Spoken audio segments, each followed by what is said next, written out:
Separa aí agora um tempinho para você assistir o que eu tenho para te trazer aqui. Alô, você? Segura um pouquinho o que você está fazendo.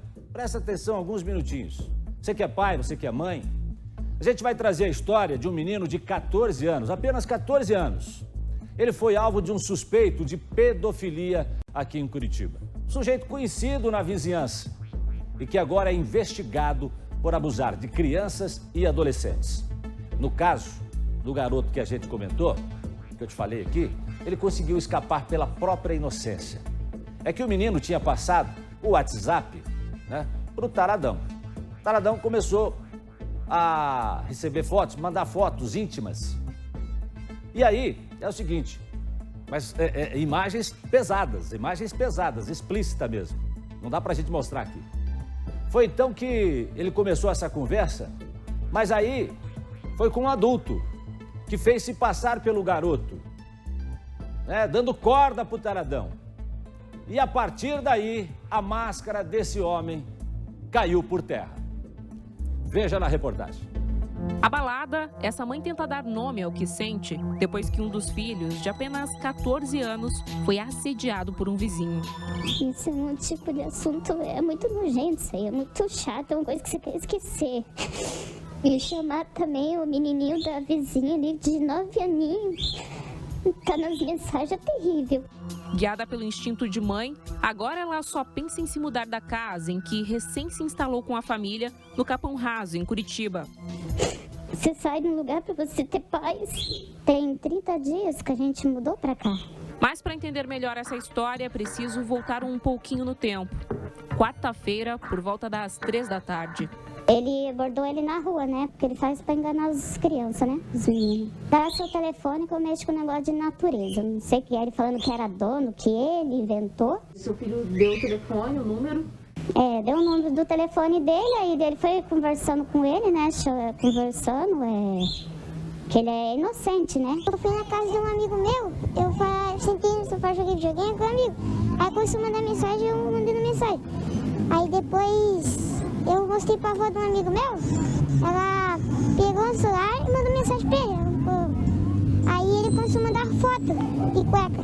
Aí depois eu deixei o celular lá, eu vim aqui de bicicleta pra avisar ele, depois eles pediram o meu celular pra mandar mensagem pra ele, que ele já é desconfiado. Aí depois começaram a mandar mensagem, aí começou a soltar essas coisas e começou a mandar foto das partes de madeira. Quem assumiu a conversa com o suposto pedófilo foi essa outra mulher. A primeira reação, foi, tem que denunciar. Só que aí eu pensei como denunciar sem prova, E aí eu comecei a influenciar ele a falar certas coisas bem sujas que ele faria com uma criança. E aí ele foi soltando tudo que ele fazia, talvez com outras crianças. Na troca de mensagens com a mãe de um dos colegas, o vizinho diz que vai esperá-lo em casa e envia fotos e até vídeo íntimo ao menino de apenas 14 anos. Ele também pede fotos dos colegas mais jovens. E depois, ao suspeitar de que está falando com um adulto, volta atrás e diz não ser pedófilo. Mas já era tarde. Ele se fingia de doido para fugir, sabe? Se fingia de doido, chamando o SAMU. A vizinhança falou assim, a gente não aguentou não, tivemos que pegar ele. A informação que os vizinhos têm é que depois de socorrido pelo SAMU, ele seria levado à delegacia. A gente conseguiu um número que foi usado por esse homem para entrar em contato com essas crianças e a gente vai telefonar para ele agora para ver se ele nos atende.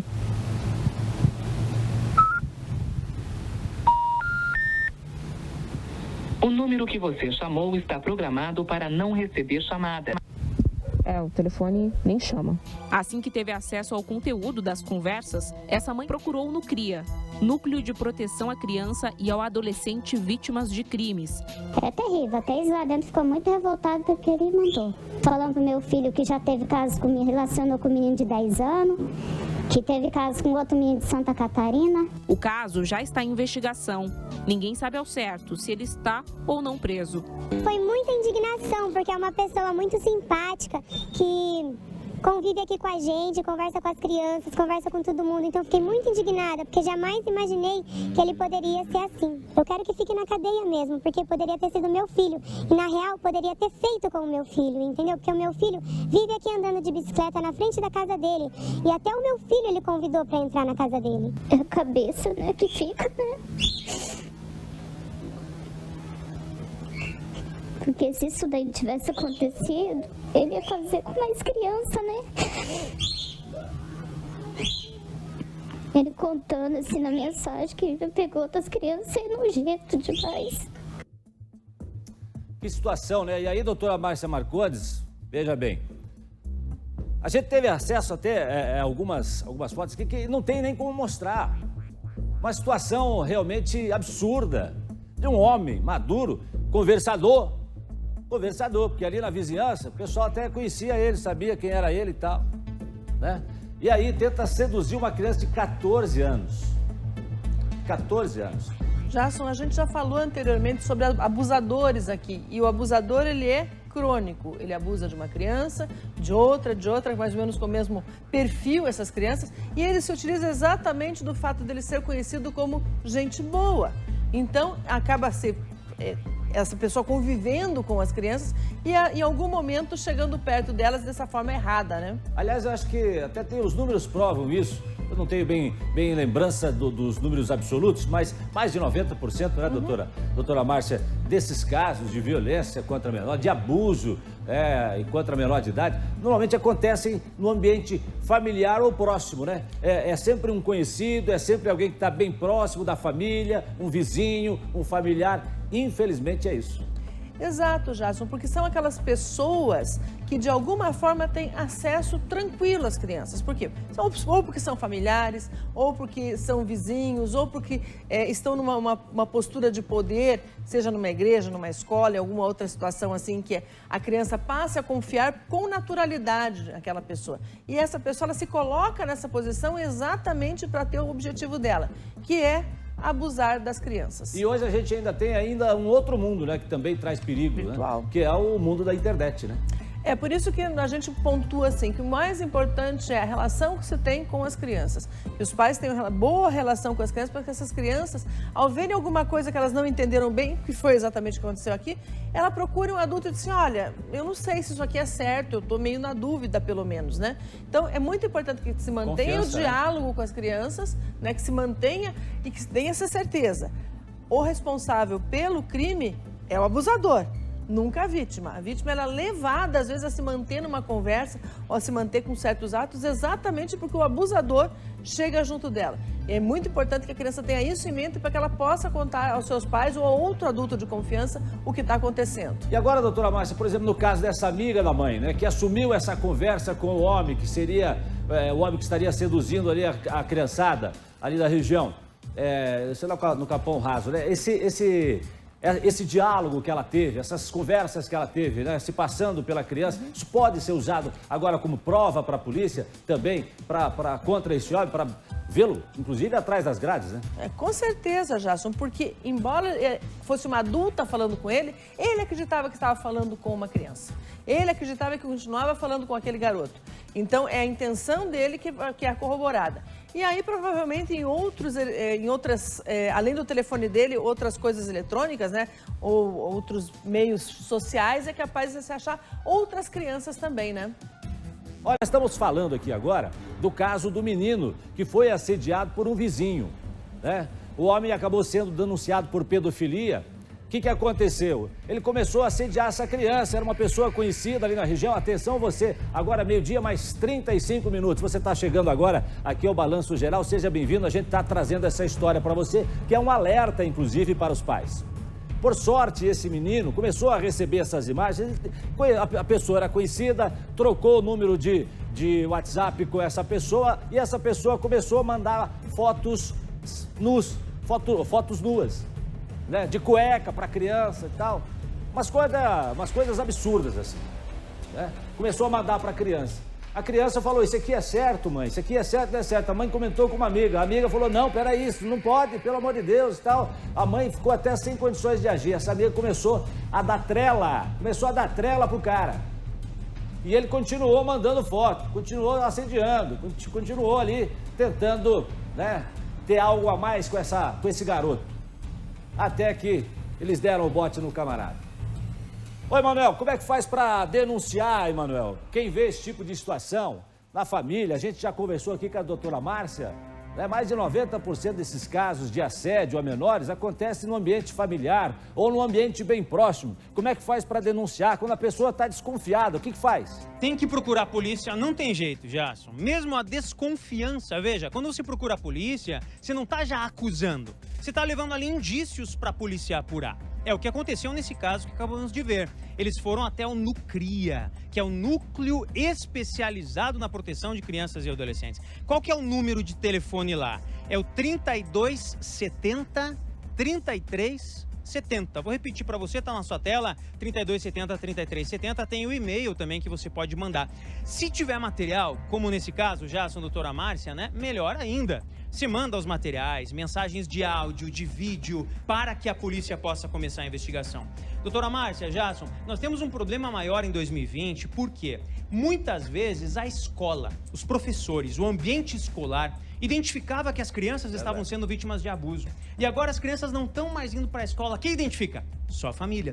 E às vezes são sinais, né, doutora Márcia, muito sutis. É uma criança mais triste, é uma criança falando coisas que ela não falava, algum palavrão, alguma coisa de conotação sexual. Tem que ficar muito ligado e isso é tarefa dos pais agora. Pois é, e nesse caso especificamente, não é, Emanuel? Quer dizer, teve uma troca de conversas com esse homem, fotos, e aí o que acontece? A própria inocência da criança agiu em benefício dela. Exato. Não é verdade? Porque ela falou assim, escuta, mãe, isso aqui é certo. A mãe se apavorou, falou, não, claro que não, meu filho. E eu acredito, Jason, que essa criança já estava assim percebendo que alguma coisa estava estranha, né? Ali falou pra mãe, olha aqui o que está acontecendo. É normal isso daqui, mãe? Não, de jeito nenhum. Não, de jeito nenhum, exatamente. Eu queria só para que as pessoas que estão em casa, que estão acompanhando o Balanço Geral, pudessem ter uma noção do que foi essa conversa. Do menino e o homem lá, o taradão. Quer ver? Bota aqui os prints para mim na tela aqui, por favor. Deixa eu ver assim, ó. Eu vou ler isso aqui. É delicioso. Prazer que relaxa. Olha o que ele fala aqui. Corpo é templo. Tocar, sentir. Que absurdo, doutora Márcia. Prazer que relaxa, corpo é templo. Dá para assistir vídeo no seu celular? Dá. Olha as palavras que ele usa para tentar enganar uma criança. Vamos ir então, mas eu também vou. Quer dizer, queria um encontro, queria algo a mais com a criança. E nessa situação aí, doutora Márcia, ele estaria tentando levar inclusive um amiguinho junto. Mais novo ainda. Era o garoto mais velho e tinha ainda um outro que ele queria, né? Que ele queria também trazer para essa história. Você pode me mostrar o que mostrou na foto? Se você quiser, sim, sempre. Mas já fiz uma vez, mas não queria fazer mais porque foi ruim, né? Foi ruim, sei lá. E aí as conversas vão, minha gente. Olha, vou falar um negócio para você. Meu diretor, desculpa, vai me dar até nojo de ver esse negócio aqui. Me dá nojo, entendeu? Me dá nojo de ver isso aqui. Eu não quero nem ler mais nenhuma frase dessa. Não quero nem ler nenhuma frase dessa. Põe pra mim o que a mãe falou. É a cabeça, né, que fica, né? Porque se isso daí tivesse acontecido, ele ia fazer com mais criança, né? Ele contando assim na mensagem que já pegou outras crianças e é nojento demais. Agora você imagina a situação dessa família, quando soube dessa história, quando viu essas porcariadas todas que esse cara escreveu para esse garoto, tentando seduzi-lo, teu corpo para tocar, o que é isso? Para seduzir a criança, tentar trazer também aí, quem sabe, um amiguinho. Você imagina a mãe vendo isso? Agora é importante, como disse a doutora Márcia, essa relação de confiança entre mãe e filho, entre pai e filho, é importante, porque isso pode evitar um mal maior, que foi o que aconteceu. Foi evitar um mal maior. Essa criança mostrou isso para a mãe.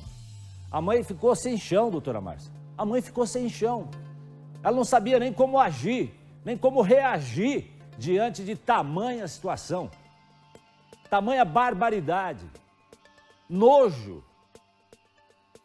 Se eu sentir aqui ao ler essas frases mal escritas, imagine a família, imagine a mãe. Aí a amiga da mãe. Não, vamos conversar com ele, vamos continuar, vamos dar corda para esse sem vergonha. É o mínimo que ela deve ter pensado, né? Vamos dar corda para esse sem vergonha.